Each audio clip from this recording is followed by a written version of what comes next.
আমি আমার YouTube channel কখনো স্বপ্নতে আজকে আবার ফিরে এসেছি। আশা করি আপনারা সকলে ভালো আছেন, সুস্থ আছেন।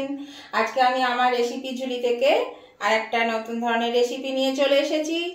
তো সেটা হচ্ছে সাদা ফ্রাইড রাইস, সবজি ছাড়া। তো সবজি ছাড়া কি করে ফ্রাইড রাইস করব সেটা আমি আপনাদের সঙ্গে আজকে শেয়ার করব। তো তার জন্য আমি নিয়েছি এখানে কিছুটা পনিরকে আমি এখানে এরকম ছোট ছোট কিউব করে কেটে নিয়েছি। এরকম ছোট ছোট করে কিছুটা নিয়েছি। এখানে নিয়েছি সোয়াবিনকে আমি সেদ্ধ করে নিয়েছি। এখানে কাঁচা লঙ্কাকে আমি কুচি কুচি করে নিয়েছি। এখানে আদাকে আমি কুচি কুচি করে নিয়েছি। এখানে গোটা কাঁচা লঙ্কা 4-5টা নিয়েছি। এখানে নারকেলকে আমি খুব সরু সরু করে কেটে নিয়েছি, পাতলা পাতলা করে, এই যে লম্বা লম্বা করে পাতলা পাতলা করে আমি কেটে নিয়েছি। আর এখানে আছে আলু বোখরা, 7-8টা আলু বোখরা। এটা আমার লাগবে। আর লাগবে ফোড়নের জন্য এখানে তেজপাতা, এখানে গোলমরিচ, এখানে জিরে, এখানে গোটা গরম মশলা, এখানে নিয়েছি কিশমিশ আর কাজু। এগুলো আমার এই ফ্রাইড রাইসটা তৈরি করতে লাগবে। এই ফ্রাইড রাইসটা আমি কেন করছি, আমার ছেলে সবজি দিয়ে ফ্রাইড রাইস খেতে ভালোবাসে না, পোলাও খেতে ভালোবাসে না, এমনকি এই বাসমতি দেরাদুন চালের ভাত খেতেও ও পছন্দ করে না।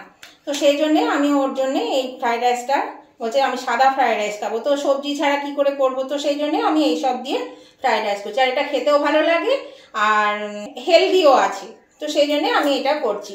তো দেখুন কি করে আমি এবার রান্নাটা করছি। দেখুন বন্ধুরা, এখানে একটা হাঁড়ি বসিয়ে দিয়েছি। হাঁড়ির মধ্যে তেলও দিয়ে দিয়েছি। তেলটা গরম হয়ে গেছে। সাদা তেল দিয়েছি, ফ্রাইড রাইস যেহেতু সাদা তেলে রান্না হয় সেই জন্য সাদা তেল দিয়েছি। তো এর মধ্যে আমি প্রথমে পনিরটাকে ভেজে নেব।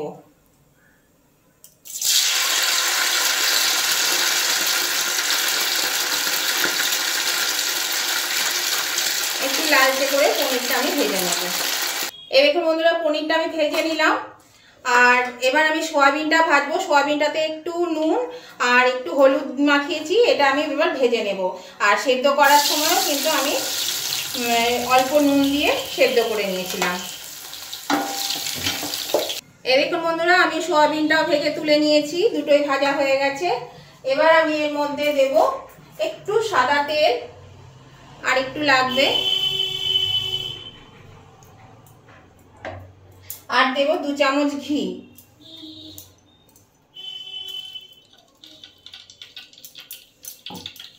এই ঘি আর সাদা তেলটুকু আমি দিয়ে দিলাম। আঁচটা আমি বাড়িয়ে দিলাম।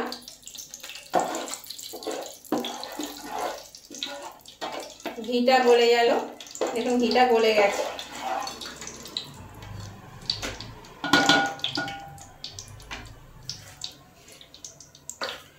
এবার আমি এর মধ্যে দিয়ে দেব তেজপাতা, গোটা গরম মশলা, জিরে, মরিচ। এটা দিয়ে একটু নেড়ে দেব।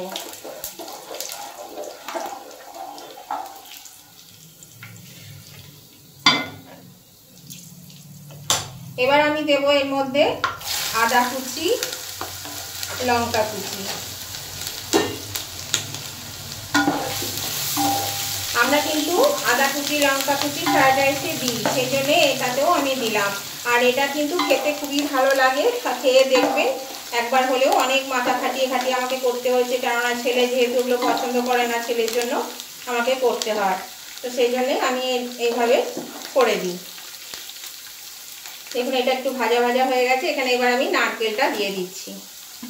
আর ভাত করে নিয়েছি আমি, দেরাদুন রাইসের ভাত করে নিয়েছি। ভাতটা ঠান্ডা হচ্ছে।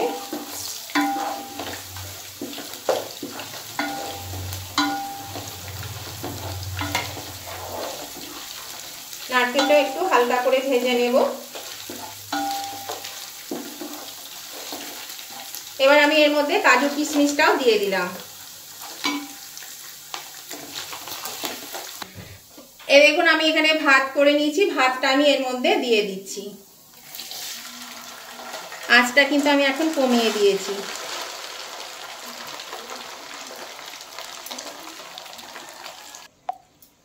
এরকম মনে হয় আমি ভাতটা দিয়ে দিয়েছি। এর মধ্যে আমি এবার একবারে চিনি দিয়ে দেব। পরিমাণ মতো চিনি দিয়ে দিচ্ছি, কারণ মিষ্টি লাগবে। নুন দিয়ে দিচ্ছি পরিমাণ মতো, নুনটাও দিয়ে দিচ্ছি। আমার সবই ছোট চামচ, সেই জন্য কিন্তু আমায় বারবার দিতে হয়।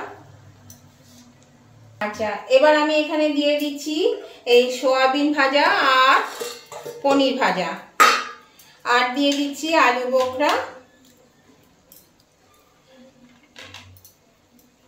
আর কাঁচা লঙ্কাটাও আমি এর মধ্যে দিয়ে দিলাম।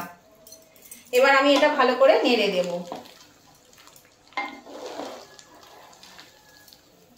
দেখুন পনিরটা যেহেতু একটু হলুদ দিয়ে ভেজেছিলাম, সেই জন্য হালকা হলুদ হলুদ রংটা এসে গেছে। মিনিট 10 জন্য ঢাকা দিয়ে দেব, কারণ ভাতটা আমার হয়েই গেছে, প্রায় 90% হয়ে গেছে। আমি আঁচটা এবার বাড়িয়ে দিলাম বন্ধুরা, এটা ভালো করে নেড়ে নেব। এখানে সয়াবিনটাতে আপনারা হলুদটা না দিলেও মানে চলবে, যদি পছন্দ না হয় তাহলে হলুদ দেবেন না, তাহলে কিন্তু একদম ভাতটা সাদা সাদা হবে। আর যেহেতু আমি একটু হলুদ দিচ্ছি বলে তেলটা হলুদ হয়ে গেছে, সেই জন্য কিন্তু এটা দেখুন একটু হলদেটে রং এসছে। আর সয়াবিন আলু বোখরা এগুলো যদি আপনারা না দিতে চান নাও দিতে পারেন, বাকি জিনিসগুলো দিয়ে আপনারা করবেন, সেটাও দিলেও হবে, ভালো লাগে খেতে। আর এটা আমি ভাত করে নিয়েছি, দিয়ে আমি এটা করছি। আপনারা চাইলে কিন্তু একবারেও মানে বসিয়ে দিতে পারেন, সব ভেজে চাল দিয়ে একদম যেমন আমরা পোলাও করি সেইভাবে করতে পারেন, তাতেও হবে, অসুবিধা নেই। ওতেও খেতে খারাপ হয় না, ভালো হয়। তাহলে নতুন বন্ধু যারা এখনও আমার চ্যানেলটা সাবস্ক্রাইব করেননি অথচ আমার ভিডিওগুলো দেখেন, তাহলে তারা কিন্তু আমার চ্যানেলটা সাবস্ক্রাইব করে অবশ্যই আমার পাশে থাকুন, আমার পরিবারের একজন সদস্য হয়ে যান, আমার বন্ধু হয়ে যান। তাহলে আমি যখনই আমার ভিডিও আপলোড করব, পাশে থাকা নোটিফিকেশন বেলটাকে ক্লিক করে দেবেন, তাহলে নোটিফিকেশন পেয়ে যাবেন, সাথে সাথে সবার আগে আপনাদের কাছে আমার রেসিপি পৌঁছে যাবে, তাহলে আপনারা সবার আগে দেখতে পাবেন। আর উভয় বন্ধুদেরকেই বলছি, আজকের এই রেসিপিটা যদি ভালো লেগে থাকে, পছন্দ হয়ে থাকে, তাহলে কিন্তু অবশ্যই একটা লাইক করে দেবেন, এবং আপনাদের বন্ধু বান্ধব আত্মীয় স্বজন সকলেই যাতে পেয়ে যায়, তার জন্য কী করতে হবে, প্রচুর পরিমাণে কিন্তু শেয়ার করে দিতে হবে। আর কেমন লাগলো আজকের রেসিপিটা সেটা জানাতে কমেন্ট করতে একদম ভুলবেন না, অবশ্যই কমেন্ট করে জানিয়ে দেবেন। এটা আমার নাড়া হয়ে গেছে, আমি এবার এটা ঢাকা দিয়ে রেখে দিচ্ছি। মিনিট 10 জন্য ঢাকা দিয়ে রেখে দেবো, আঁচটাও আমি একদম ঢিমে দিয়ে দেবো। এই দেখুন বন্ধুরা, আমি ঢাকাটা খুলে দিচ্ছি, 10 মিনিট হয়ে গেছে। আর ভাতটা তো মানে হয়েই ছিল, সেই জন্য অতটা অসুবিধে নেই, বেশি সময় লাগবে না, এটা খুব তাড়াতাড়ি খুব সহজে হয়ে যায়।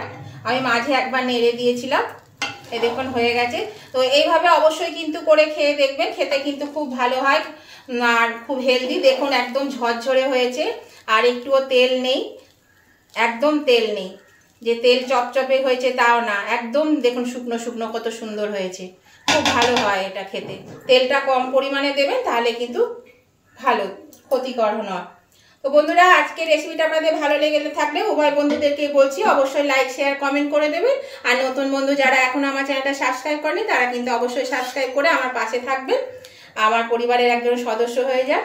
তাহলে পরে আমি যখনই আমার এই ধরনের হালকা হালকা রান্না শেয়ার করব, তখনই কিন্তু আপনাদের কাছে পৌঁছে যাবে, যদি পাশে থাকা বেলটাকে অবশ্যই ক্লিক করে রাখেন। দেখুন একটুও তেল লেগে নেই হাতাতে, দেখুন। তাহলে আমি আজকের মতো ভিডিওটা এখানেই শেষ করলাম। Tata, bye bye.